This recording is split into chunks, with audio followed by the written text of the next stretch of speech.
بسم اللہ الرحمن الرحیم۔ میں ایک پاکستانی شہری ہوں، محب الوطن ہوں۔ بہت دکھی ہوں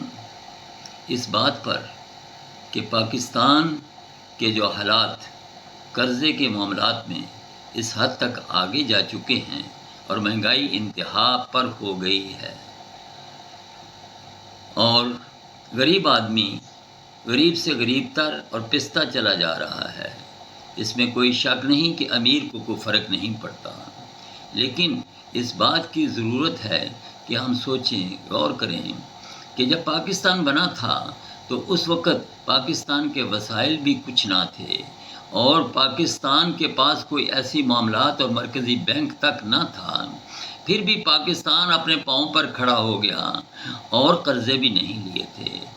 ہر قسم کے ادوار پاکستان میں آئے، جمہوریت بھی آئی، مارشل لا بھی آئی، ڈکٹیٹر بھی آئے، کنٹرول ڈیموکریسی بھی آئی، تبدیلی سرکار بھی آئی، اور پھر اب ان لوگوں کو وہ موقع اللہ تعالیٰ نے عطا فرمایا کہ جن سے وہ موقع گیا تھا، اور ان کا کلیم تھا کہ وہ پاکستان کی ترقی کی طرف جا رہے ہیں، اور شاید ایسا ہی تھا۔ لیکن اب جب دوبارہ موقع ملا، حالات جو بھی ہیں، جس طرح کے بھی ہیں، جس کے بھی بنائے ہوئے ہیں، حالات بہت خراب ہو چکے ہیں۔ ملک قرضوں کے اندر ہے، آئی ایم ایف کا محتاج ہے، اور آئی ایم ایف کیا ہے؟ اصل میں ایسٹ انڈیا کمپنی ہے۔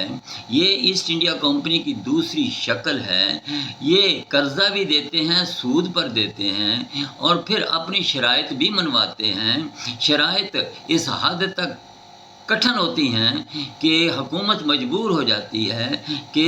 اس کے آگے گھٹنے ٹیک دے۔ اس طرح سے عوام پر جو ڈائریکٹ اثرات ہوتے ہیں مہنگائی کے، وہ پاکستان اور پاکستان کے شہری اس بوجھ تلے اس حد تک دب جاتے ہیں کہ وہ ان کا صبح شام کا کھانا پینا بھی ختم ہو جاتا ہے۔ اب قرض جو ہے وہ مجھ پر بھی ہے، میرے بچوں پر بھی ہے، میرے لواحقین پر بھی ہے، میرے تمام رشتہ داروں پر بھی ہے، میرے ہر شہری پر ہے، بڑے پر اور چھوٹے پر بھی ہے۔ لیکن اور قرض اتارنا بھی مجھے ہے۔ لیتا کون ہے؟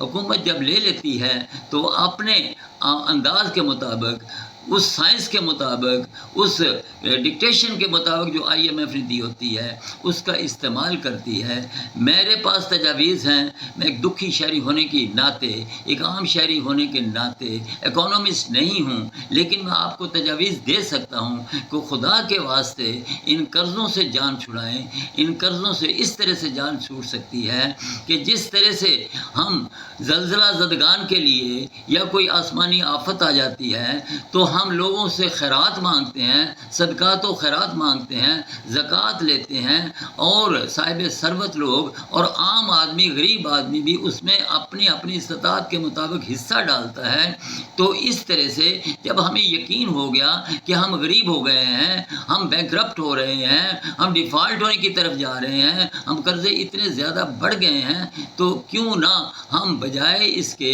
کہ قرضہ لینے کے لیے یا بھیک مانگنے کے لیے کشکول لے کے ملکوں پھریں، ہم اپنے شہریوں سے، اپنے ہی لوگوں سے کیوں نہ یہ کہہ دیں کہ ہم مصیبت میں پھنس گئے ہیں، جس کی بھی وجہ ہے، جس کا بھی قصور ہے، بلائے طاق رکھتے ہوئے اس بات کو آپ ہماری مدد کریں، اور آئیں آپ اس میں جو بھی اپنی استطاعت کے مطابق حصہ ڈال سکتے ہیں وہ ڈالیں۔ بہتر یہ ہوگا کہ زکوٰۃ، خیرات اور صدقات لیں اور کھلا لیں، لیکن آپ حکومت والے امانت دار بن جائیں، اور یہ مجھے اور ہر شہری کو اس بات کا یقین ہو کہ میری زکوٰۃ، میرے صدقات، میری خیرات بالکل اس خزانے میں اس جگہ جا رہی ہے جہاں سے قرضہ اتارنے کی سکیم، قرضہ اتارنے کی مہم چلائیں، قرضہ اتارنے کی مہم چلائیں۔ سرمایہ داروں کو کہیں، سیاستدانوں کو کہیں، صاحب ثروت لوگوں کو کہیں، تنخواہ دار کو کہیں، بیوروکریٹس کو کہیں، ہر چھوٹا بڑا تنخواہ دار بھی اپنی حیثیت کے مطابق اس میں حصہ ڈالے گا۔ جب ہم زلزلہ زدگان کے لیے 1 ماہ کی تنخواہ چھوڑ سکتے ہیں، تو میرا خیال ہے کہ اب جو ملکی حالات ہیں وہ اس سے بھی کہیں گمبھیر ہیں، تو کیوں نہ ہم ہر 6 مہینے کے بعد ایک تنخواہ چھوڑ دیں۔ کیا ہوگا؟ کچھ نہیں، ہم مر نہیں جاتے۔ ہم اگر گلی گلی چوراہوں میں جیسے کہ زکوٰۃ لینے والوں کے چادریں بچھی ہوتی ہیں، ہم کیوں نہیں جھولی بچھا دیتے اور اس طرح سے اپنے لوگوں سے پیسے اکٹھے کر کے، بشرطے کہ ہم ان پیسوں کو ایسی جگہ پہنچائیں جہاں پر وہ پیسے صحیح حالت میں رہیں اور قرضہ اتارنے کی اسکیم میں جا سکیں۔ پیٹرول مہنگا کر دیا، بجلی مہنگی کر دی، گیس مہنگی کر دی۔ بھئی کیوں نہیں بجلی گیس وہ لوگ جو کہ فری لیتے ہیں، جو ڈپارٹمنٹل ریلیف اور کنسیشنز لیتے ہیں، ان کو اگر کچھ عرصہ کے لیے، ایون 1 سال کے لیے بھی وہ ریلیف بند کر دیا جائے تو بہت ساری بچت ہو جائے گی۔ بجلی اور گیس کی چوری کو کنٹرول کر لیا جائے، بہت ساری بچت ہو جائے گی۔ لوگوں پر کوئی اضافی بوجھ ڈالنے کی ضرورت نہیں رہے گی۔ پیٹرول مہنگا کرنے کے بجائے ہم یہ بھی کر سکتے ہیں کہ پیٹرول پمپوں پر ریٹ ہم وہی رہنے دیں جو کہ اصولی طور پر عام آدمی کی گنجائش میں بنتا ہے، یا جو ہم نے پہلے ریٹ نکالا تھا اس کا اضافی جو IMF کے کہنے پر ہم ریٹ لگا رہے ہیں، اگر ہم اس کو ریلیف فنڈ میں، قرضہ ریلیف فنڈ میں، قرضہ اتارو اسکیم میں ڈال دیں، اور وہاں پر ہم پیٹرول پمپ والے کو کہیں کہ وہ ایک پرچی ایشو کرے کہ اتنے پیسے یہ شخص پیٹرول ڈلوانے والا، موٹر سائیکل والا یا کار والا، ٹرک والا یا جو بھی ہے تیل ڈلوانے والا، اتنے پیسے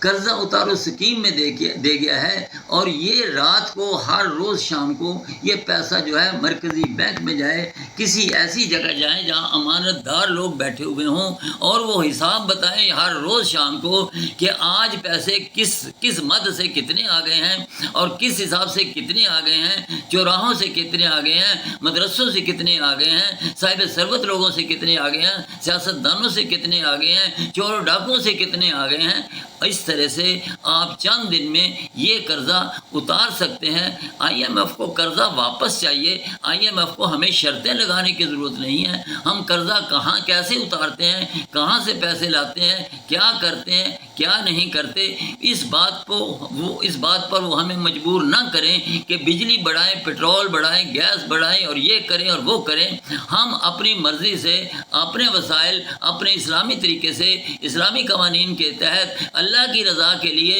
اگر ہم صدقات و خیرات دے دیتے ہیں اور زکوٰۃ دیتے ہیں تو یہ رقم ساری کی ساری بڑی ہی آسانی سے، جلد ہی امید ہے شاید 1 سال میں ہی ہم واپس کر سکیں۔ اس کے علاوہ وہ لوگ جو بڑے بڑے گھروں میں رہتے ہیں، بڑی بڑی زمینوں کے مالک ہیں، بڑے بڑے کارخانوں کے مالک ہیں، ایک نہیں کئی کارخانوں کے مالک ہیں، کیا ان کے پاس توفیق نہیں ہے اس ملک کو بچانے کی، اس ملک کو اس مصیبت سے نکالنے کی، اور اس ملک کو قرضے سے نکالنے کی؟ وہ کیا ایک وقت میں بھی اگر تھوڑی دیر کے لیے اپنی تجوری کی ہوا بھی لگوا دیں تو ملک کا قرضہ اتر جاتا ہے۔ اس کے علاوہ ہمیں یہ سبق دیا جاتا ہے کہ بجلی پیدا کرو، کبھی سولر سے، کبھی کوئلے سے، کبھی تیل سے، کبھی کچھ۔ ہم پانی کی بجلی کیوں نہیں پیدا کرتے؟ اگر ہم بڑے بڑے دعوے کر کے ڈی چوک میں آ سکتے ہیں، بڑی بڑی فتوحات کر سکتے ہیں، بڑے بڑے لوگوں کو ہم نیچا دکھا سکتے ہیں، تو کیا ہم ان سیاستدانوں کو جو سیاستدان اس بات کی تلقین کرتے ہیں کہ جی کالا باغ ڈیم بنا تو یہ نقصان ہو جائے گا اور اس کا فلاں نقصان ہو جائے گا، وہ کسی کا کچھ نقصان نہیں ہوگا۔ اس کی ٹیکنیکل جو فیزیبلٹی ہے وہ بہت زبردست ہے۔ قائد اعظم نے بھی اس سے کالا باغ ڈیم کو بنانے کی خواہش کی تھی اور گرین انقلاب لانے کی خواہش کی تھی۔ وہ کالا باغ ڈیم دنیا جانتی ہے، ہمارے سازشی لوگ جانتے ہیں، اندرونی بیرونی جو ہمارے مخالفین ہیں وہ جانتے ہیں کہ جس دن کالا باغ ڈیم بن گیا پاکستان میں گرین انقلاب آ جائے گا، اور یہی ایک وہ جگہ ہے جس کو ہم بنانا نہیں چاہتے۔ پانی سے بجلی اگر پیدا نہ کی تو پاکستان کبھی بھی اٹھ نہیں سکتا۔ اس لیے میری یہ خواہش ہے، میری یہ ریکویسٹ ہے ارباب اختیارات سے کہ قرضہ اتارو اسکیم شروع کرو اور اس کو تم دہی سے فالو کرو. آئی ایم ایف کی شرائط وہ نہ مانو، صرف آئی ایم ایف کو قرضے کی واپسی کی بتائیں کہ ہاں ہم آپ کو قرضے کی قسط بھی دیں گے، سود در سود دیں گے. اس طرح سے. اور پھر بڑی بڑی گاڑیاں جو آپ امپورٹ کرتے ہیں، جن پر پیٹرول زیادہ لگتا ہے، جن پر امپورٹ کا خرچہ بھی زیادہ آتا ہے، آپ کا زر مبادلہ بھی زیادہ لگتا ہے، آپ ان تمام ایسی امپورٹ کو بند کر دیں. کیا ہم چائنا کی طرح چند دن کے لیے بھی، چند مہینوں کے لیے بھی، یا 2-4 سال کے لیے بھی اگر ضرورت ہو تو سائیکلوں پر نہیں آ سکتے؟ کیا مصیبت بن گئی ہے ہمیں. اس لیے میری ارباب اختیارات سے اور خصوصی طور پر موجودہ وزیر اعظم سے کہ ان کو اللہ تعالیٰ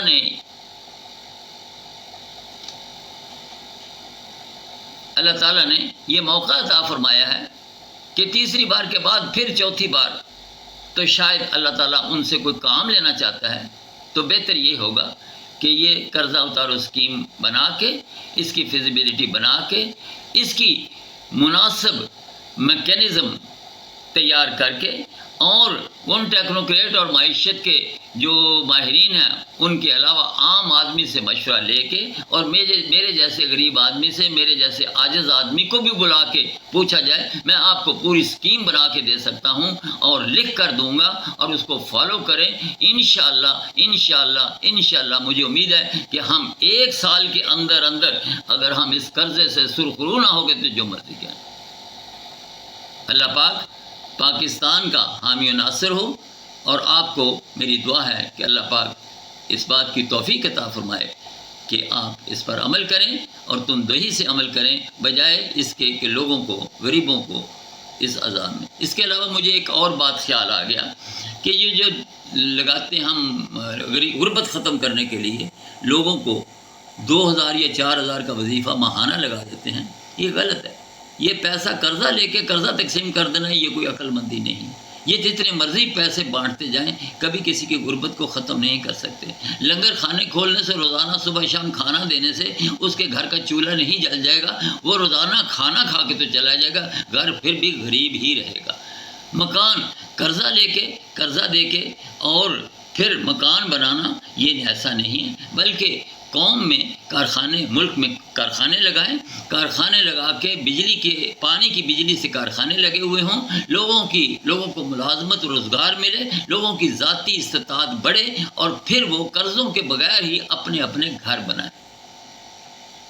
یہ ساری باتیں، تھوڑی باتیں، بہت زیادہ اور بھی ہیں. اگر آپ ان کو پر خیال کریں تو مجھے امید ہے کہ انشاءاللہ پاکستان ان تمام مصیبتوں سے، اندرونی بیرونی خطرات سے محفوظ ہو جائے گا، اور ہم بچ نکلیں گے اور بالکل سٹیبل ہو جائیں گے. Thank you very much.